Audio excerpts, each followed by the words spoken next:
Eu tive o privilégio de um dia escutar um missionário chamado Wes Stanford. Ele passou uma parte da sua vida ajudando a igreja na Etiópia, que por 17 anos esteve sob o regime comunista. As igrejas foram lacradas, pastores foram presos, muitos foram mortos. E esse missionário saía da América do Norte e ia para a Etiópia tentar ajudar os irmãos que se reuniam escondidos nas catatumbas, nas florestas.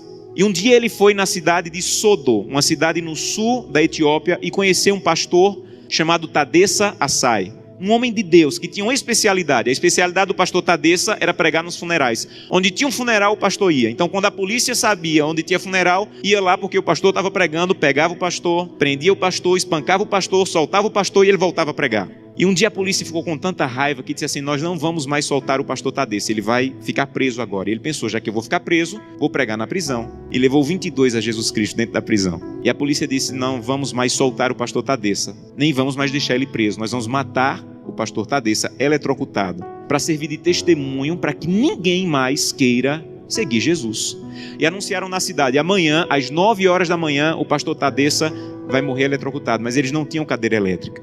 E eles chamaram as pessoas para o centro da cidade, para a praça da cidade, pegaram os fios desencapados, amarraram o pastor Tadessa, uma multidão veio assistir, deram 1 minuto para o pastor Tadessa orar, começaram um discurso contra o cristianismo, puxaram a chave para a corrente elétrica passar e matar o pastor. Houve uma explosão, fumaça e faísca para todo lado, a corrente elétrica não chegou e o pastor não morreu. Desamarraram o pastor e disseram: vão para casa, um eletricista vai consertar a gambiarra e amanhã nessa mesma hora o pastor Tadessa morre. E o pastor Tadessa pensou: já que eu vou morrer amanhã, vou passar a noite em oração. E voltou para a cadeia e passou a noite em oração. No outro dia, a mesma coisa. A multidão veio, amarraram o pastor Tadessa, alguém havia passado o dia tentando consertar, puxaram a chave, explosão de novo, fumaça e faísca, a corrente elétrica não chegou. E a multidão começou a apertar tanto, fazer tanto barulho, que a polícia ficou temerosa, desamarrou o pastor e disse assim: vai embora daqui. E esse missionário estava lá e disse que acompanhou o pastor Tadessa e disse assim: pastor Tadessa, o que é que o senhor vai fazer? Um homem que passou 2 vezes pela morte, o que é que o senhor vai fazer? E ele disse assim: tem um funeral e eu soube que tem um funeral, eu vou lá pregar. E ele disse assim: pastor Tadessa, eu represento milhares de cristãos na América e nós estamos orando muito por vocês.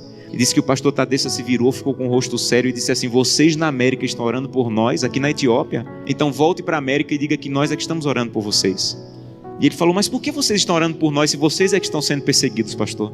E ele falou: irmão, ninguém na Etiópia acorda sem pensar, nenhum cristão na Etiópia acorda sem pensar: hoje pode ser meu último dia de vida. Pode ser que hoje seja descoberto e seja preso e morto. Então, como nós não sabemos se esse é o último dia de vida, todo cristão na Etiópia passa o dia em oração. Não importa o que nós façamos durante o dia, passamos o dia em oração. Mas eu soube que as coisas vão muito bem na América e que tem cristão na América que consegue passar o dia inteiro sem orar. É verdade que tem cristão na América que consegue passar o dia inteiro sem orar?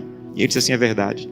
Ele falou: você sabe que é proibido se reunir, mas nós precisamos tanto do corpo de Cristo que mesmo sendo proibido, nós nos encontramos escondidos à noite, no escuro, na floresta, nos cemitérios, porque nós precisamos do corpo de Cristo. Mas eu soube que vocês têm igreja na América em todas as esquinas e vocês podem entrar na igreja a hora que quiserem, que a polícia não vai entrar para espancar vocês. Mas eu soube que na América, no dia de culto, tem cristãos que ao invés de ir para a igreja, ficam em casa assistindo. É verdade que no dia de culto vocês podem ir a hora que quiserem e vocês não vão, vocês ficam assistindo. É verdade que isso acontece na América, irmão? Ele disse assim: é verdade. E ele disse assim: missionário, a minha congregação tinha apenas uma Bíblia e eu fiquei com medo de ser preso e minha Bíblia ser queimada.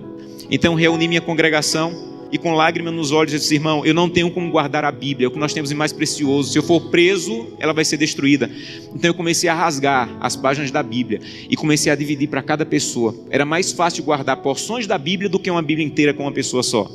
E quando eu estou à noite pregando, no escuro, no meio do meu sermão, eu digo: eu preciso de Isaías 53. E alguém lá do escuro começa a recitar do fundo do coração aquela página que ele levou rasgada para casa e decorou. Mas eu soube que na América vocês podem ter 8, 10 Bíblias em casa. E eu soube que tem cristãos na América que, apesar de terem 8, 10 Bíblias em casa, passam uma semana sem ler a Bíblia. É verdade? E ele disse assim: é verdade, nós é que precisamos de oração.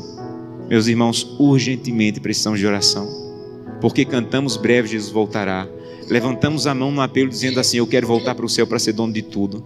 Mas ainda não estamos indo a Jesus de maneira séria para que Ele arranque o egoísmo do nosso coração e que nós possamos entrar na porta do céu e nós não vejamos a rua de ouro nem a parede de pedra preciosa, mas nós possamos olhar para o rosto maravilhoso de Jesus, aquilo que nós aprendemos a olhar nessa terra. Eu tenho um sonho sonho da minha vida, entrar na porta do céu, segurando a mão de Gleice, minha esposa, e Glenda e Samuel, os meus filhos. Eu quero chegar em frente a Jesus. Eu quero dizer: Jesus, cheguei com minha família. Essa aqui é Glenda, Samuel e Gleice. E eu espero que Jesus diga mais ou menos assim: Josanã, eu já conheci a sua família, porque todo dia você ia à presença. A minha presença me apresentava, só faltava conhecer pessoalmente, mas eu já conheço a tua família. Sejam bem-vindos agora. Um prazer conhecê-los pessoalmente. Eu não quero ser pastor dessa igreja. Eu quero ir para o céu. E isso é mais profundo. Eu não quero abrir o inário e dizer assim: breve Jesus voltará. Eu quero estar lá. Isso é mais profundo. Por isso eu preciso fazer com que o que eu como, o que eu vejo, o que eu acesso, o que eu ouço, a maneira como eu uso o meu dinheiro esteja de acordo com a vontade de Deus. Porque os que serão salvos não amam a própria vida. Que Deus te abençoe de maneira profunda, para que o primeiro fruto da fidelidade, a transformação do teu caráter, esteja de maneira real acontecendo em tua vida.